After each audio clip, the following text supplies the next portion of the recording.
Вы, напэўна, чулі пра яго як пра героя беларускіх пратэстаў. Анархіст, пісьменнік, былы палітвязні, якога катавалі. Але нядаўна была раскрыта цёмная старонка яго асабістага жыцця. І яна жахлівая. Гаворка ідзе пра справу Міколы Дзядка і Яны Стасяловіч. Калі пачаліся іх адносіны, Яна была звычайна 16гадовай школьніцай, якая жыла з бацькамі. Міколе ў той момант ужо было амаль 30. Ён быў дасведчаным мужчынам з высокім статусам у анархісцкім руху. Прыхільнікі называюць гэта каханнем, але сама Яна прызналася, што дагэтуль адчувае да яго страх. І вось чаму.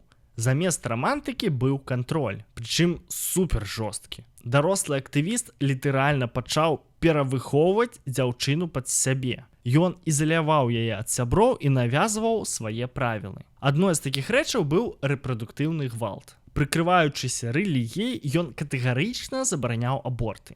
Прычым сам Мікола ніяк не хацеў карыстацца прэзерватывамі. Па словах Яны, ён наўпрост пагражаў ёй. Калі яна зацяжарыць, ён пасадзіць яе пад замок, прымусіць нарадзіць, пасля чаго забярэ дзіця сабе і проста выкіне яе на вуліцу.